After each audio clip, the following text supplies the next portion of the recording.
우리가 인생을 살아가다 보면 어떤 다른 사람들에게 베푼 호의와 친절이 때로는 비난과 공격으로 돌아올 때가 있음을 보게 됩니다. 그럴 때면 좀 마음이 많이 낙심되고 또 상하게 되죠. 그런데 우리가 이런 어려움을 겪기도 하지만 때때로 우리가 살아가는 일상생활 속에서, 인간관계 속에서 우리가 이런 아픔들을 다른 사람들에게 주기도 한다라는 것이죠. 다윗에게 이런 일들이 일어났습니다. 그런데 다윗에게 일어난 일은 어떤 개인 간의 감정의 문제라기보다는 훨씬 더 큰 문제였죠. 그러니까 한나라의 다윗이 왕이었기 때문에 나라와 민족, 그리고 민족과 민족 간의 갈등이 되었고, 이는 전쟁으로 이어졌습니다. 다윗은 우리가 지난주 말씀을 통해서 이 원수였던 사울의 후손 무비보셋에게 자비를 베푼 것을 보게 됩니다. 그리고 이제는 이 이방인에게 호의를 베푸는 모습을 보게 됩니다. 사무엘하 9장 1절에서 무비보셋을 향하여서 가졌던 다윗의 마음은 사무엘하 10장 2절에서 이제 똑같이 반복되어지는 것을 보게 됩니다. 이 암몬 왕 나하스가 죽고 그의 아들 하눈이 왕위를 이제 계승하게 되죠. 사무엘하 10장 1절 말씀에 보면 나오는데요. 그러니까 암몬 왕 나하스는 이 역사적으로 매우 난폭하고 잔인한 왕이었지만 아이러니하게 다윗과는 관계가 매우 좋았습니다. 다윗에게만 친절을 베풀었던 것이죠. 그래서 다윗은 그의 죽음 앞에 위로를 표하기 위해서 조문단을 보내게 되는 내용이 10장 2절에 기록되어져 있습니다. 나하스의 친절에 대한 보답이자 계속해서 좋은 관계를 유지하고자 하는 의도였던 것이죠. 실제로 이것은 다윗이 암몬에게 베푼 은총이었습니다. 암몬은 비록 나하스가 다윗에게 친절을 베풀었다고 해도 그들은 너무 오랫동안 이스라엘을 괴롭혀왔다라는 것이죠. 그러니까 이 암몬 때, 다윗 때에 잠깐 나하스 왕 때 관계가 좋았을 뿐, 끊임없이 이 암몬은 이스라엘 백성들과 원수로, 적으로 지내왔다라는 것이죠. 게다가 당시 다윗과 그의 군대는 그 고대 근동 지방에 있어서 최강의 군대로 불려졌다라는 것이죠. 이미 그 이전에 주변 여러 나라가 다윗과의 전쟁에서 패배하였고 다윗이 그 지역의 패권을 잡을 때였다라는 것이죠. 즉 다윗이 암몬을 친다라고 해도 충분히 이길 수 있었고 또 그럴 만한 당위성도 있었다라는 것이죠. 그런 상황에서 다윗이 먼저 암몬에게 손을 내밀어 은총을 베풀었다라는 것이죠. 그런데 아이러니하게 한운의 반응은 정반대였다라는 것이죠. 그는 사무엘하 10장 3절 말씀에 보면 다윗의 은총을 조롱과 모욕으로, 공격으로 갚게 되죠. 그 이유는 한운의 신하들이 이 다윗이 보낸 조문단들을 첩살하고 모함했기 때문이라는 것이죠. 그러니까 이를 들은 한운은 다윗의 조문단을 극도로 모욕하고 돌려보내는 것이죠. 차라리 죽는 것이 나을 만큼의 모욕을 다윗이 보낸 조문단에게 행했다라는 것이죠. 이는 신하만이 아니라 그 신하들을 보낸 다윗과 이스라엘을 모욕한 행동이었습니다. 한운은 다윗의 은총을 받아들임으로 누릴 수 있는 안정과 평화 대신에 다윗에게 맞서기로 결정하고 전쟁을 이제 일으키게 되죠. 그런데 다윗은 별 반응을 보이지 않습니다. 오히려 모욕을 당하고 온 신하들에게 그들을 배려해 잠시 그들의 이 치욕을 회복할 수 있는 시간을 가질 수 있도록 시간들과 장소들을 마련해주고 그러한 상황 가운데 인내하는 듯 보입니다. 그러나 암몬 사람들은 막 이리 뛰고 저리 뛰며 전쟁을 준비하게 되죠. 심지어는 이웃 나라인 아람의 군대까지 용병으로 고용하게 됩니다. 하지만 그럼에도 불구하고 이 전쟁의 성패는 볼 것도 없다라는 것이죠. 왜냐하면 앞에서도 말씀드렸던 것처럼 당시 이스라엘 백성들의 군대, 다윗의 군대는 그 누구도 이길 수 없는 위대한 군대였기 때문이라는 것이죠. 이 암몬의 공격 앞에 다윗이 보낸 요압의 군대가 암몬을 격퇴했고 이후에는 다윗이 직접 전쟁에 참전하여 아람 군대까지 모두 물리쳐 버리죠. 성도 여러분, 우리는 이 전쟁이 다윗이 침략으로 인해서 시작된 전쟁이 아니라는 사실들을 우리는 반드시 기억해야 합니다. 그러니까 다윗이 한눈에게 주려고 했던 것은 심판이나 복수 그리고 과거의 잘못에 대한 징벌이 아니었다라는 것이죠. 은총이었다라는 것입니다. 그리고 은총에 따른 평화였다라는 것이죠. 하나님이 하나님의 마음에 합하고 하나님께서 친히 기름 부으신 다윗왕을 이스라엘의 왕으로 온전한 왕으로 세우시고 하셨던 첫 번째 사건, 그 시간상이 아니라 역사적인 의미, 영적인 의미를 가지고 우리가 첫 번째로 무비보셋을 용서하고 양자로 받아들임으로 말미암아 하나님께서 이루고자 하시는 하나님의 나라의 근본적인 가치가 무엇인지를 우리가 지난 시간에 살펴보았다면, 오늘 이 다윗이 두 번째로 베푼 은총을 통해서 하나님이 온 열방을 어떻게 구원하시길 원하시며 그들을 얼마나 사랑하시는지 나타내주고 있다라는 것이죠. 그럼에도 불구하고 하나님이 베풀어 주신, 다윗이 베푼 그 은총과 평화를 한움과 암몬 사람들은 거부했다라는 것이죠. 그러니까 더 심각한 것은 다윗에게 단순히 도전했고 저항한 것이 아니라 다윗을 왕으로 세우신 하나님을 향한 저항과 도전이었다라는 것이죠. 그들은 지금 영적으로 하나님께 저항하고 있는 것입니다. 다윗을 침략한 것이 아니라 하나님의 이 다윗의 침략이 아니라 다윗의 은총에 대한 저항이라는 것이죠. 이 은총은 우리가 지난 본문에서 본 것처럼 하나님께서 다윗에게 베풀어 주셨던 하나님의 은총이었다라는 것이죠. 그리고 그 은총을 다윗이 받았기에 먼저는 자신의 원수였던 무비보셋에게 그 은총을 흘려보내고 이제는 이방 나라들에게 그 은총을 전하고 있다라는 것이죠. 왜냐하면 자신의 왕권과 자신의 나라가 하나님의 은총 아래에 세워졌기 때문이라는 것이죠. 한 명의 목동에 불과했고 자신의 집안에서도 조차 관심받지 못하고 사랑받지 못한 외톨이였던 자신을 기름 부으셨고 왕으로 세우신 분, 여러 민족의 침입과 이 내부적인 혼란으로 어려운 시기를 보냈던 이스라엘을 그토록 강력하게 만들어주시고 왕권을 강화하시면서 축복해 주신 분이 바로 하나님이셨다라는 것이죠. 그는 그 하나님을 증명하고 증거하며 하나님의 은총으로 암몬 사람들과 한눈을 초청했다라는 것이죠. 오늘날로 치면 하나님이 우리 가운데 베풀어 주셨던 그 은혜들을 기억하며 많은 이들을 다시금 복음으로 예수님께로 인도하는 그 거룩한 성도의 삶을 살았다라는 것이죠. 이것이 하나님의 은혜를 받은 사람들의 자연스럽고도 마땅한 모습이다라는 것이죠. 다윗은 그 은혜를 받은 자로서 그 은혜를 알고 있었고 그 은혜에 감사하였고 그 은혜를 주신 이유가 내 안에 머물러 두게 하기 위해 주신 것이 아니라 축복의 통로로 온 열방을 향한 복의 근원으로 삼으시기 위하여서 세우셨다라는 걸 알았기에 다윗은 흘려보냈다라는 것입니다. 그러나 암몬이 그러한 다윗의 은총을 어떻게 대합니까? 거부했다라는 것이죠. 다윗을 왕으로 세우신 하나님, 이스라엘을 부강하게 만드신 그 하나님을 거부했다라는 것이죠. 오히려 하나님과 하나님께서 이루신 모든 일들을 조롱하고 모욕하며 도전하려고 저항했다라는 것이죠. 왜 암몬이 이 은총을 거절했습니까? 그는 자신이 세운 성을 믿었다라는 것이죠. 자신의 강력한 군대를 믿었다라는 것이죠. 자신이 가지고 있었던 세상의 힘을 믿었다라는 것이죠. 자신이 가지고 있었던 기술과 정치력을 믿고 무엇보다 자신 안에 있는 자신이 모든 만물의 주인 왕이다라는 우상을 믿고 하나님께 저항했다라는 것이죠. 그 결론은 어떻게 되었습니까? 오늘 본문에 읽었던 것처럼 철저한 패망이었다라는 것이죠. 사랑하는 성도들, 어느 누구도 하나님께 저항할 수 없음을 우리는 기억합니다. 그 어느 누구도 하나님을 이길 수 없다라는 사실을 우리는 확신합니다.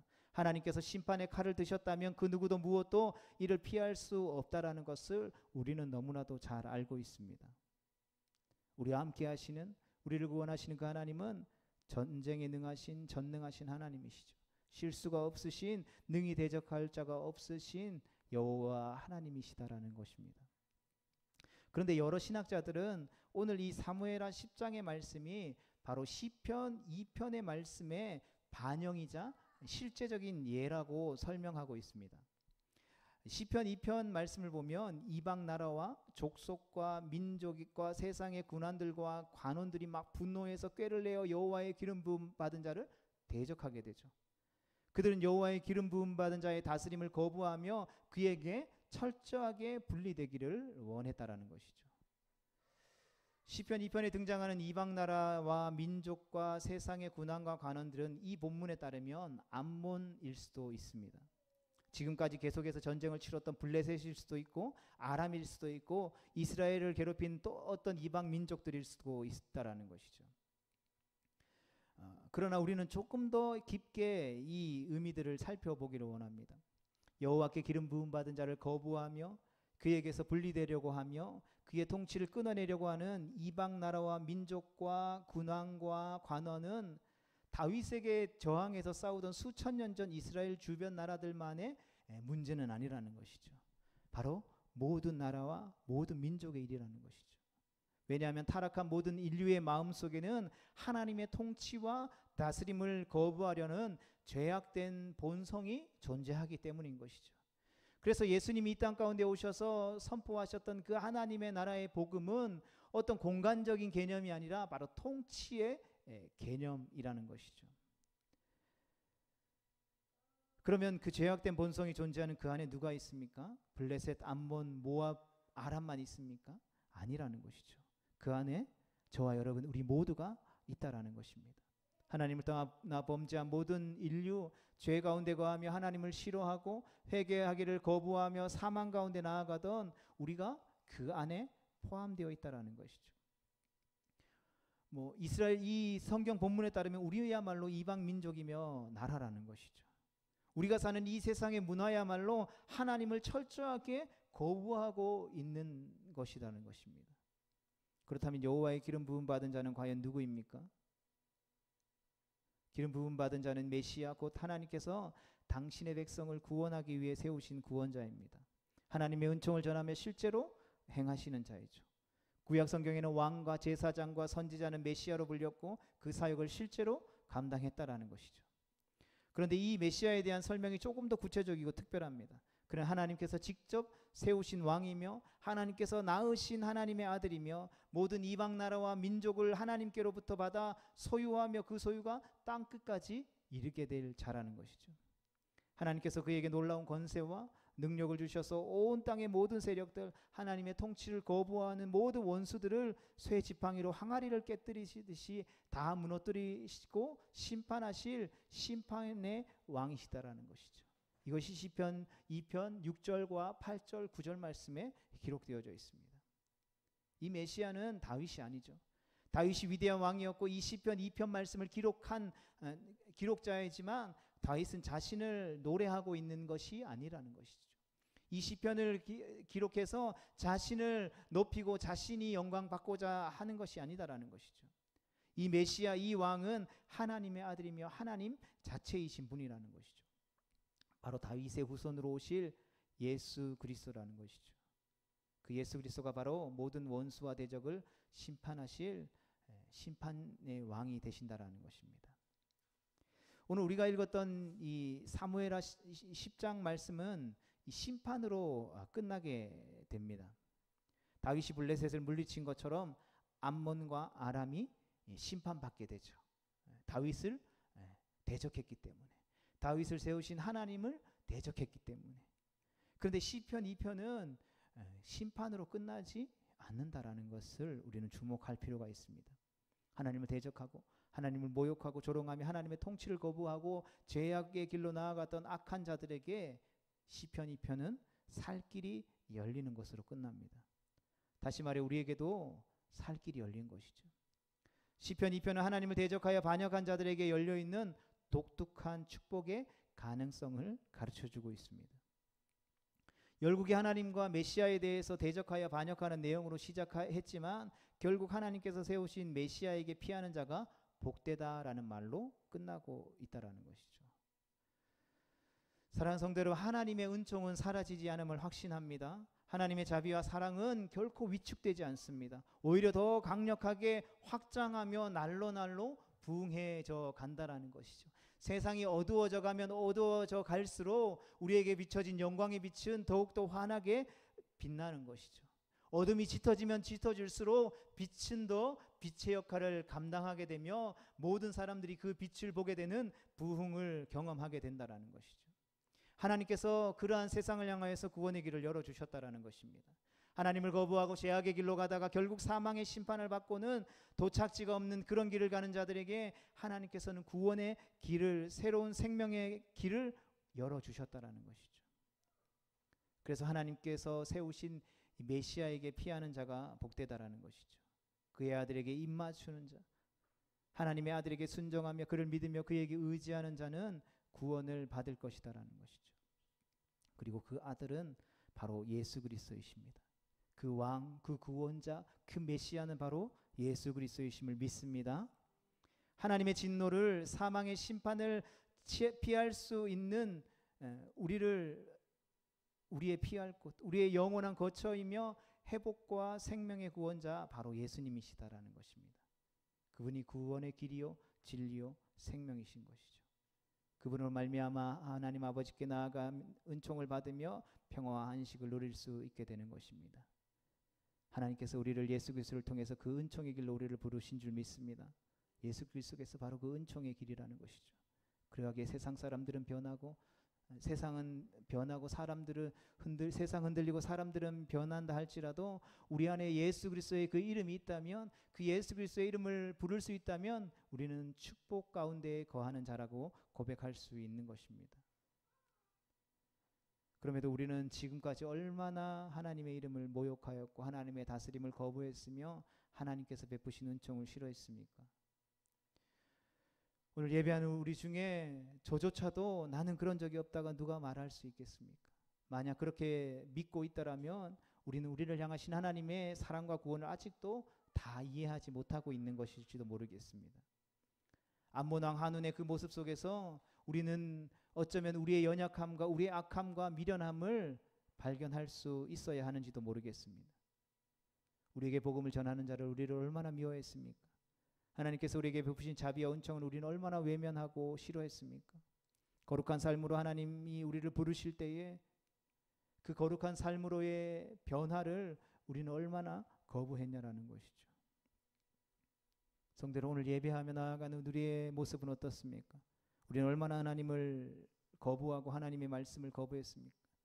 때로는 선포되어지는 말씀, 우리에게 주시는 말씀이 마음에 들지 않는다고 우리의 마음과 귀를 닫아버리고 우리의 눈을 가려버릴 때가 얼마나 많았습니까? 하나님의 명령이, 하나님의 말씀이 내 뜻과 내 생각과 다르다라고 우리가 불순종할 때가 얼마나 많았으며 하나님께서 우리에게 맡겨주신 그 사명이 내 계획과 내 계산과 다르다라고 외면할 때가 얼마나 많았나라는 것입니다. 하나님께서 우리에게 은총을 베푸시는 이 예배를 외면하고 때로는 가벼이 여기며 무시할 때가 얼마나 많았냐라는 것이죠. 마태복음 22장 37절 말씀에 보면 예루살렘아 예루살렘아 선지자들을 죽이고 내게 파송된 자들을 돌로 치는 자여 암탉이 그 새끼를 날개 아래에 모음같이 내가 내 자녀를 모으려 한 일이 몇 번이더냐 그러나 너희가 원하지 아니하였도다 했습니다. 예루살렘을 향하여서 애통하시던 예수님의 그 탄식이 어쩌면 우리를 향한 탄식일지도 모르겠습니다. 그러나 그럼에도 불구하고 하나님께서 우리를 버리시지 아니하시고 우리에게 구원의 길을 열어주셨고 우리에게 은총과 은혜를 베풀어 주셔서 우리가 오늘 이 자리 가운데에서 주님을 예배하며 주님을 찬양하며 주님의 말씀을 들으며 주님이 주시는 참된 안식과 평안을 누리며 나아갈 수 있음을 고백합니다. 사랑하는 성도 여러분, 오늘도 하나님께서 예수 그리스도의 십자가의 복음으로 우리를 그 은총의 자리 가운데로 부르시고 계십니다. 하나님의 말씀의 선포로 우리를 부르시며 성령의 인도하심으로 우리를 그 은혜로 이끌고 계시다라는 것이죠. 우리가 어디에 있었든지 간에 우리가 무엇을 하였든지 간에 우리가 지금 어떠한 상태였든지 간에 상관없다라는 것이죠. 하나님은 우리를 부르시는 그 은총의 부르심에 하나님의 부르심에 아멘으로 화답하며 믿음으로 나아오는 자들에게 영원한 생명의 은총을 주기를 원하신다라는 것이죠. 바라기는 오늘 이 밤 이 저녁에 다시 한 번 더 그 주님께로 우리가 더 가까이 나아갈 수 있게 되기를 간절히 축복합니다. 말씀 가운데, 예배 가운데, 기도 가운데, 찬송 가운데, 그리고 성도의 교제 가운데 은총을 베푸시는 그 예수 그리스도께로 나아갈 수 있기를 축복합니다. 그분을 더 찾고자, 더 간절히 사모하고자, 갈망하고자 나아갈 수 있게 되기를 축복합니다. 오직 그분 안에 하나님의 은총이 있기 때문입니다.